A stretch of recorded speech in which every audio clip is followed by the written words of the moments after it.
In this video, we will be discussing UV visible spectroscopy.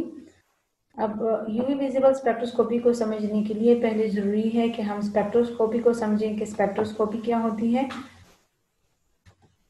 The study of interaction of electromagnetic radiation with matter is called spectroscopy.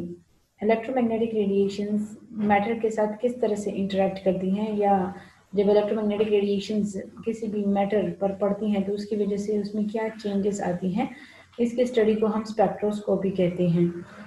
अब electromagnetic radiations क्या हैं?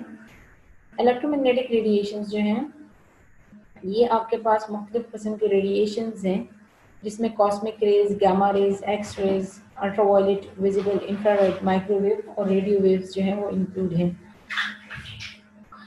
इन सारी waves को ये जो arrange हैं ये on the basis of wavelength या on the basis of energy, frequency या वेव नंबर के अरेंज किए जा सकते हैं। अगर हम इनके वेवलेंथ को देख लें तो इनके जो वेवलेंथ है ये इस डायरेक्शन में इंक्रीज हो रहा है। मींस कॉस्मिक रेज की जो है वो सब वेवलेंथ जो है दैट्स लो, सबसे कम है, और रेडियो वेव्स की वेवलेंथ जो है वो हाई वैल्यू है। अब अगर देखा जाए तो जो वेवलेंथ है उसका एनर्जी के साथ इनवर्स रिलेशन है। Energy is inversely proportional to wavelength. Means अगर आप जो है वेवलेंथ बढ़ेगी तो एनर्जी जो है वो कम होगी, अगर वेवलेंथ कम होगी तो एनर्जी बढ़ेगी। अब कॉस्मिक रेज की चूंकि इनकी वेवलेंथ कम है means they are highly energetic, इनकी जो एनर्जी है वो ज़्यादा होगी। लेकिन अगर रेडियो वेव्स को देखा जाए तो रेडियो वेव्स का वेवलेंथ हाई है means they are less energetic, इनकी जो एनर्जी है वो कम होगी। अब इस इलेक्ट्रोमैग्नेटिक रेडिएशंस में अगर हम अल्ट्रावायलेट और विजिबल लाइट को ले लें और सिर्फ उनका इफेक्ट मैटर के साथ इंटरेक्ट करने से क्या होता है इसको स्टडी करें तो ये चीज़ हमारी कहलाती है यूवी विजिबल स्पेक्ट्रोस्कोपी। जब यूवी लाइट पड़ती है किसी भी मैटर पर तो उसमें बेसिकली आपके पास होते हैं इलेक्ट्रॉनिक ट्रांजिशंस। एक जो इलेक्ट्रॉन है वो किसी भी एक एनर्जी लेवल से दूसरे एनर्जी लेवल में जंप कर जाता है, तो इस वजह से इस स्पेक्ट्रोस्कोपी को इलेक्ट्रॉनिक स्पेक्ट्रोस्कोपी भी कहा जाता है। और अगर ब्रॉडली हम देख लें, चूंकि या इलेक्ट्रोमैग्नेटिक रेडिएशंस को एब्जॉर्ब करके एक एनर्जी लेवल से दूसरे एनर्जी लेवल में जंप कर लेते हैं, तो इस वजह से इस यूवी विजिबल स्पेक्ट्रोस्कोपी को एब्जॉर्प्शन स्पेक्ट्रोस्कोपी भी कहा जाता है।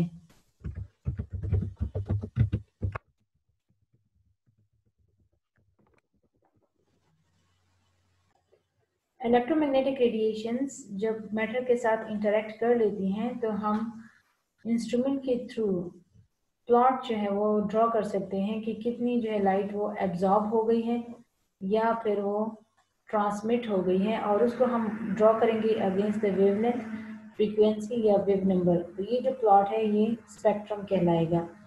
यूवी का स्पेक्ट्रम इस तरह से होता है। इस साइड पे आपके पास लेट सपोज वेवलेंथ है और इस साइड पे आपके पास एब्जॉर्बेंस। तो आपके पास इस तरह के कुछ ग्राफ जो हैं वो बनते हैं जो आपके एब्जॉर्बेंस शो करते हैं। अब यूवी के प्लॉट में जो दो मेजर चीज़ें जो आपके पास इम्पोर्टेंट है उसमें आपके पास the intensity of the peak and second is the position of the peak, या जिस रीजन में एब्जॉर्प्शन हो रही है। पोजीशन से तो हमें ये पता चलेगा कि एब्जॉर्प्शन किस रीजन में हो रही है, और उससे हम ये डिटेक्ट कर सकते हैं कि कौन सा फंक्शनल ग्रुप या बेसिकली प्रेजेंट हो सकता है।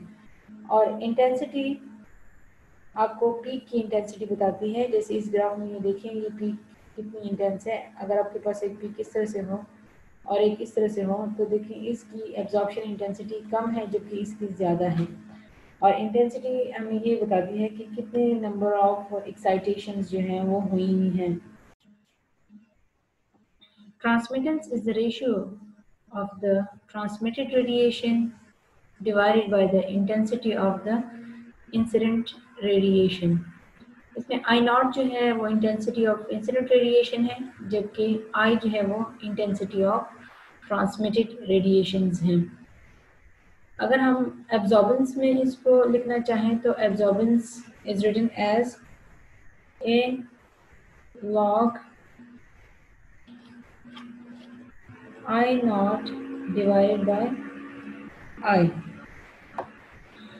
या चूंकि आप इसको देख सकते हैं कि ये जो ट्रांसमिटेंस की रेशियो है वो एब्जॉर्बेंस में इन्वर्स हो गई है, तो हम इसको इस तरह से भी लिख सकते हैं कि absorption is equal to log of inverse T, transmittance के इनवर्स का जो लॉग है that is called as absorption. Absorption is given by the Baird-Lambert law. Bayer's law कहता है कि absorption is directly proportional to concentration. Means जितनी आपके पास sample की कंसंट्रेशन ज़्यादा होगी उतनी उसमें एब्जॉर्बेंस ज़्यादा होगी। लैम्बर्ट्स लॉ जो है वो कहता है कि absorption is directly proportional to path length. Path length की डायरेक्टली प्रोपोर्शनल होता है। अगर आपके पास लेट सपोज ये सैंपल है तो सैंपल का इतना जो डिस्टेंस है जहाँ पर से लाइट गुजरेगी और सैंपल के साथ इंटरेक्ट करेगी वो पाथ लेंथ कहलाएगी। अब इन दोनों लॉज को बेयर्ड-लैम्बर्ट लॉ जब कंबाइन कर दिया गया तो ये हम इस तरह से लिख सकते हैं, absorption is directly proportional to concentration and path length. अब यहाँ से जब हम प्रोपोर्शनलिटी का साइन हटाएंगे तो यहाँ पर कांस्टेंट डाल देंगे विच इज एप्सिलॉन Cl। अब ये जो कांस्टेंट है this is called as molar absorptivity. Absorptivity या इसका जो दूसरा नाम है that is molar extinction coefficient. ये हमें इंटेंसिटी ऑफ एब्जॉर्प्शन बताएगी कि कितनी ज़्यादा इंटेंस जो है वो आपकी एब्जॉर्प्शन है। अब मॉलिक्यूल्स जो यूवी विजिबल लाइट के साथ इंटरेक्शन के साथ एक्साइट हो गए हैं और एक्साइट होने के बाद उनके साथ क्या होगा, या तो वो जो है कोलिजन करेंगे विद द नेबरिंग मॉलिक्यूल्स, तो उससे क्या होगा कि उनकी जितनी एनर्जी होगी, एक्सेस एनर्जी जो उन्होंने गेन की हुई है वो लूज हो जाएगी in the form of heat.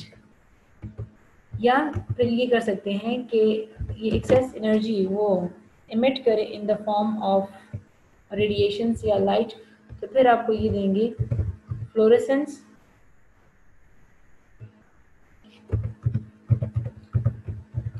और फॉस्फोरेसेंस।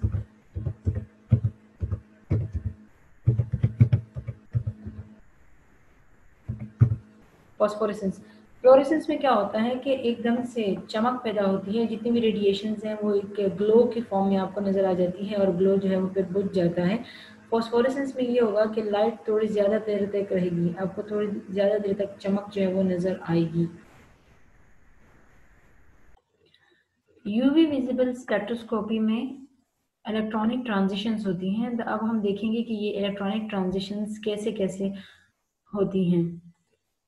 आपके पास डायग्राम में देखें, आपके पास जो है एक हमने सिग्मा बॉन्ड शो किया हुआ है, एक पाई, एक नॉन बॉन्डिंग और पाई स्टार और sigma star. According to MOT आपके ये जो लोअर ऑर्बिट्स हैं they are bonding molecular orbitals, और जो ये वाले हैं जो higher energy that are anti bonding molecular orbitals. अब इनके दरमियान इलेक्ट्रॉनिक ट्रांजिशंस जब होंगी तो हम देखते हैं कि क्या पॉसिबल ट्रांजिशंस जो हैं वो हो सकती हैं। The first transition is from sigma to sigma star. यहाँ पर सिग्मा में अगर इलेक्ट्रॉन मौजूद हो और वो सिग्मा स्टार में जंप कर जाए तो हम इस ट्रांजिशन को कहते हैं sigma to sigma star transitions. अब ये जो ट्रांजिशंस हैं ये ज़्यादातर सेचुरेटेड कंपाउंड्स में होते हैं, लाइक अल्केन्स, क्योंकि अल्केन्स में देखिए आपके पास सारे जो हैं वो सिग्मा बॉन्ड्स हैं, यहाँ पर इसकी पॉसिबिलिटी आपके पास ज़्यादा होती है sigma to sigma star transitions. Next जो ट्रांजिशन है that is from n to sigma star. अगर n में इलेक्ट्रॉन हो और वो जंप कर जाए सिग्मा स्टार में, so this will be called n to sigma star transition। अब n to sigma star transition आपके पास उन कंपाउंड्स में हो सकता है जिनके पास लोन पेयर ऑफ इलेक्ट्रॉन मौजूद हो और सिंगल बॉन्ड भी मौजूद हो, लाइक अल्कोहल CH3OH। अब अल्कोहल में लोन पेयर मौजूद है ऑक्सीजन के साथ और यहाँ पर सारे सिग्मा बॉन्ड्स भी हैं, तो पॉसिबिलिटी हो सकती है कि जो लोन पेयर है वो जंप कर जाए सिग्मा स्टार और एनर्जी शेल में। The next transition is from pi to pi star.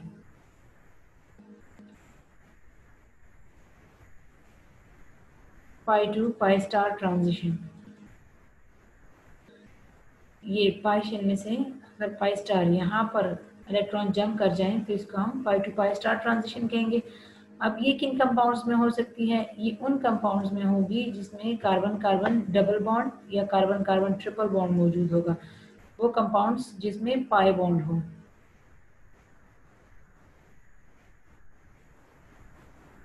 Suppose alkenes और alkynes. The last type of electronic transition is n to pi star transition। यहाँ पर क्या होगा कि n शेल में से जो इलेक्ट्रॉन है वो पाई स्टार में जंप कर लेगा। इस किस्म की ट्रांजिशन उन कंपाउंड्स में होगी जिसमें आपके पास डबल बॉन्ड भी मौजूद हो और लोन पेयर ऑफ इलेक्ट्रॉन भी मौजूद हो।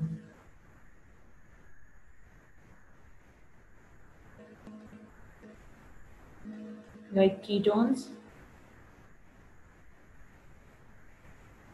यहाँ पर आपके पास ऑक्सीजन के ऊपर जो है वो लोन पेयर मौजूद है और इसमें चूंकि डबल बॉन्ड है तो इसमें से एक पाई बॉन्ड भी मस्ट होगा, तो लोन पेयर भी मौजूद है, पाई बॉन्ड भी मौजूद है, तो यहाँ पर पॉसिबिलिटी है कि n to pi star transition जो है वो हो।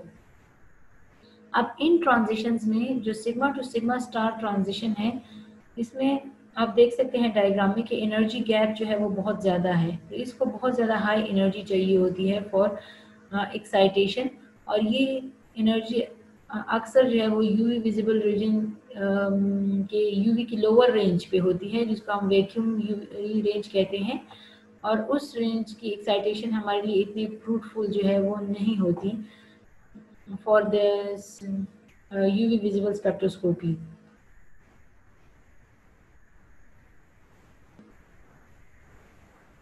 It's not fruitful।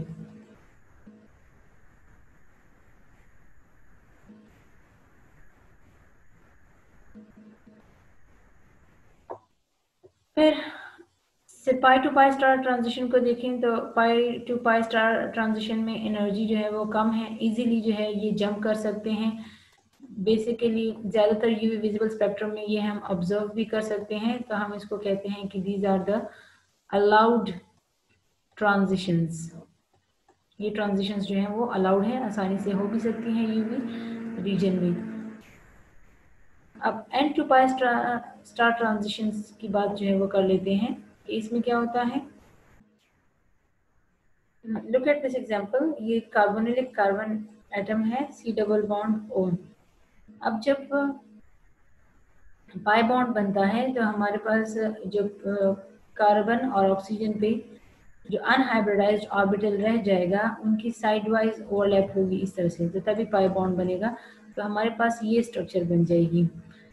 अब अगर आप देखें तो क्या है कि जो लोन पेयर है वो पाई बॉन्ड के सिमेट्री में कुछ इस तरह से आ रहा है। आपका पाई बॉन्ड जो है वो इस तरह से है और लोन पेयर जो है वो इस तरह से मौजूद है। तो अब जब इस लोन पेयर ने जंप करना होगा पाई स्टार ऑर्बिटल में, तो इसको यूं आना पड़ेगा, इसको अपनी सिमेट्री जो है वो सिमेट्री डिस्टर्ब करनी होगी। तो ये जो ट्रांजिशन है इस वजह से ये अलाउड नहीं होता, क्योंकि मॉलिक्यूल की जो है वो सिमेट्री डिस्टर्ब हो रही है। बेशक इसके लिए जो एनर्जी गैप है वो कम है और लोअर एनर्जी पे ये जंप कर जाएगा, लेकिन इसमें सिमेट्री जो है वो डिस्टर्ब हो रही है, तो that's why it is a forbidden transition, ये अलाउड नहीं है।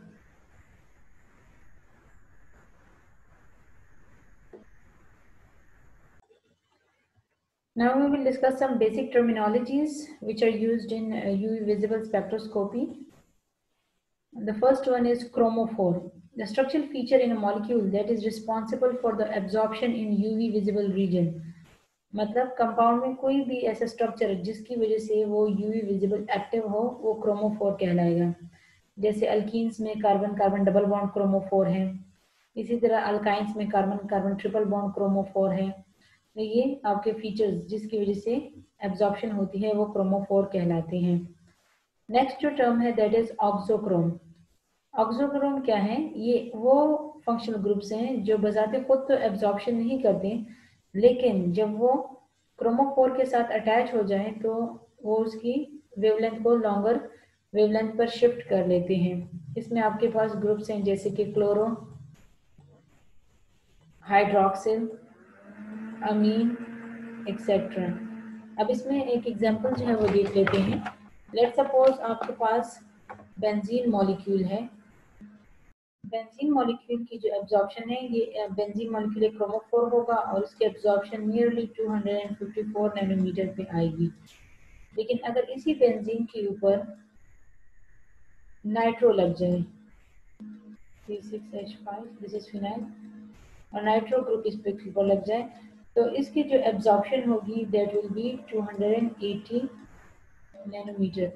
अब ये ग्रुप जो है nitro, this will be auxochrome, उसकी वजह से बेंजीन की जो वेवलेंथ है वो हायर वेवलेंथ पर शिफ्ट हो गई है।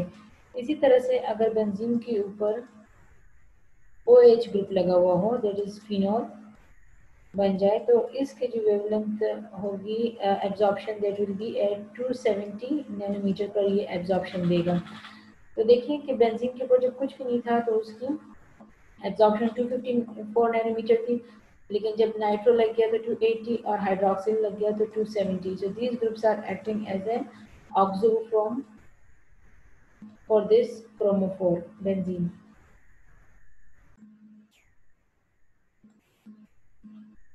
एक और टर्मिनोलॉजी जो बहुत ज़्यादा डिस्कस होती है यूवी विजिबल में, that is the red shift और बैथोक्रोमिक शिफ्ट। अब रेड शिफ्ट क्या होता है? The shift of absorption band from shorter wavelength to longer wavelength.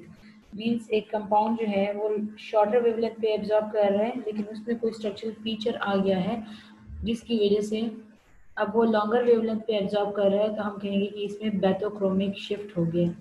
Let's suppose आपके पास बेंजीन है और आप इसकी नाइट्रेशन कर देते हैं। नाइट्रेशन से ये नाइट्रोबेंजीन बन जाएगा। अब जो बेंजीन है इसका एब्जॉर्प्शन पीक 254 नैनोमीटर है, लेकिन जब इस पे नाइट्रो ग्रुप आके लग जाता है तो इसकी एब्जॉर्प्शन पीक जो है वो 280 नैनोमीटर हो जाती है। अब क्या हो गया है? देखिए 254 से 280 पे चला गया है, तो वेवलेंथ बढ़ गई है। वेवलेंथ जो है वो रेड लाइट की हमारे पास वेवलेंथ ज़्यादा होती है, तो हम इसको कहते हैं कि ये उस तरफ शिफ्ट हो गया है, तो इसको रेड शिफ्ट या बैथोक्रोमिक शिफ्ट कहते हैं। The next term is blue shift या hypsochromic shift. The shift of absorption band from longer wavelength to shorter wavelength. मतलब एक कंपाउंड था, पहले वो हायर एब्जॉर्प्शन पीक दे रहा था, लेकिन कुछ उसमें ऐसे स्ट्रक्चरल फीचर आ गई है कि जिसकी वजह से अब लोअर वेवलेंथ पे एब्जॉर्प्शन दे रहे हैं, तो इसको हम कहते हैं कि इसमें हेप्सोक्रोमिक शिफ्ट हो गया है। Let's suppose we will take the example of aniline. अगर एनालिन में अब एसिड जो है वो डाल दिया जाए, तो इसमें क्या हो जाता है कि जो नाइट्रोजन का लोन पेयर होता है ये इस प्रोटॉन को एक्सेप्ट कर लेगा और आपके पास ये चीज़ बन जाएगी NH3 पॉजिटिव। अब एनालिन की जो एब्जॉर्प्शन है that is something around two 80 nanometre के अराउंड इसकी एब्जॉर्प्शन पीक है, लेकिन जब इसका ये NH3 में कन्वर्ट हो गया पॉजिटिव तो इसका लोन पेयर जो है वो यूज्ड अप हो गया, that can no longer act as an auxochrome. तो यहाँ पर अब इसका जो वेवलेंथ है वो आपके जिस तरह बेंजीन का था 250 नैनोमीटर के अराउंड जो है वो आ जाएगा। तो क्या हो गया है कि पहले जो है कंपाउंड लॉन्गर वेवलेंथ पे एब्जॉर्प्शन कर रहा था, लेकिन एक स्ट्रक्चरल फीचर चेंजेस की वजह से अब वो शॉर्टर वेवलेंथ पर एब्जॉर्प्शन जो है वो शो कर रहा है। तो हम इसको कहेंगे कि इसमें ब्लू शिफ्ट हो गया है, या इन अदर वर्ड्स इसमें हेक्सोक्रोमिक शिफ्ट जो है वो हो गया है। Hyperchromic effect, any increase in the intensity of absorption caused by any substituent is called as hyperchromic effect। मतलब एब्जॉर्प्शन की इंटेंसिटी जो है वो बढ़ जाए। लेट्स सपोज आपके पास आपने कंपाउंड लिया, उसका जो ग्राफ था वो आपके पास यूँ आ रहा था, लेकिन अगर आपने उसमें कुछ रिएक्शन करवा दिया और उसमें कुछ और सब्स्टिट्यूएंट जो है वो इंक्लूड हो गया जिसकी वजह से उसकी इंटेंसिटी जो है वो बढ़ा दी, तो हम कहेंगे कि इसमें जो है हाइपरक्रोमिक इफेक्ट हो गया है, क्योंकि इंटेंसिटी ऑफ एब्जॉर्प्शन पहले कम थी अब ज़्यादा हो गई है। इसी तरह अगर डिक्रीज हो जाए इंटेंसिटी में तो फिर हम इसको हाइपोक्रोमिक इफेक्ट कहते हैं।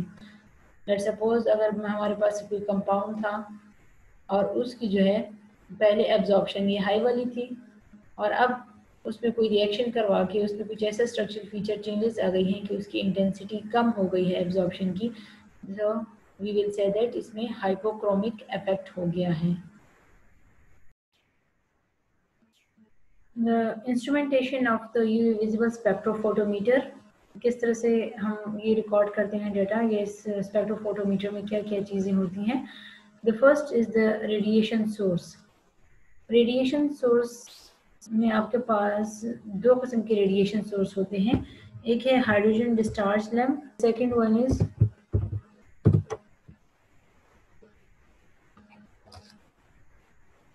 Tungsten filament lamp.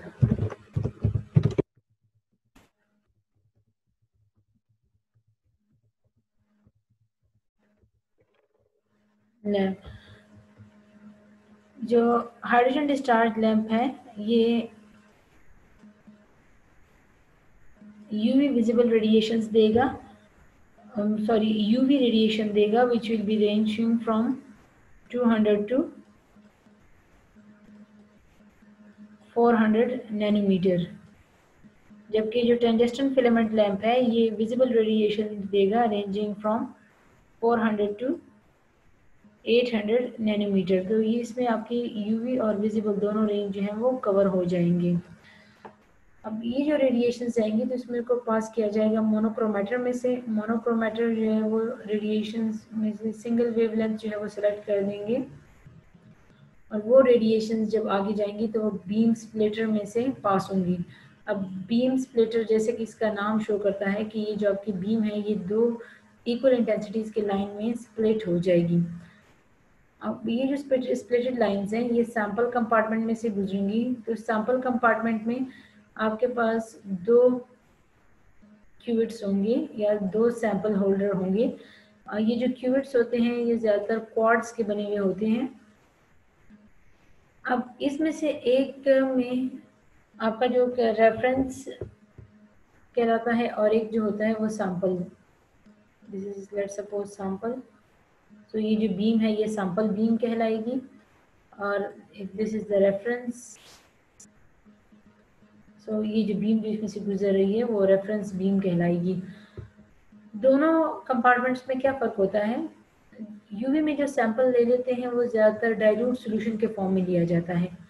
अब डाइल्यूट सॉल्यूशन जब आप अपने सैंपल का बनाएंगे किसी भी सॉल्वेंट में तो ज़ाहिर है जो सॉल्वेंट है वो भी कोई भी केमिकल कंपाउंड होगा तो वो भी अपनी एब्जॉर्प्शंस जो है वो शो करेगा। तो आपके सैंपल की जो एब्जॉर्प्शंस हैं वो जो आपका सॉल्वेंट है उसके एब्जॉर्प्शंस के साथ जो है वो ओवरलैप हो जाएंगी। तो वह आपके डिटेक्शन में मसला आएगा। तो इसकी वजह से क्या किया जाता है कि जिस कंपाउंड का आपने सॉल्यूशन बनाया हुआ है जिस सॉल्वेंट में, उस सॉल्वेंट कुछ सॉल्वेंट जो है वो रेफरेंस सेल में डाल दिया जाता है।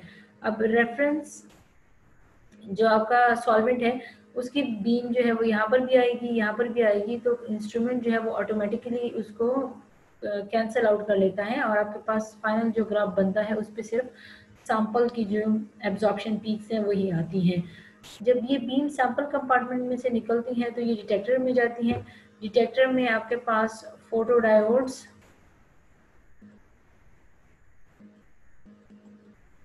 या फिर फोटो मल्टीप्लायर ट्यूब्स जो हैं वो पड़ी हुई होती हैं। यहाँ पर क्या होता है कि जब बीम्स आके इन डायोड्स के साथ या ट्यूब्स के साथ टकराती हैं तो वो सिग्नल प्रोड्यूस करते हैं, वो डिटेक्ट करते हैं, और इतने ज़्यादा तादाद में ये फोटो मल्टीप्लायर ट्यूब्स या फोटो डायोड्स लगे होते हैं कि आपसे छोटा सा जो सिग्नल है वो भी मिस ना हो जाए। यहाँ से जो सिग्नल्स है वो आगे फिर पास करते हैं रिकॉर्डर को। Recorder can be in the form of a screen, कोई कंप्यूटर डेस्कटॉप हो सकता है, तो वो ग्राफ की शक्ल में या स्पेक्ट्रम की शक्ल में सारे डेटा को रिकॉर्ड कर लेता है।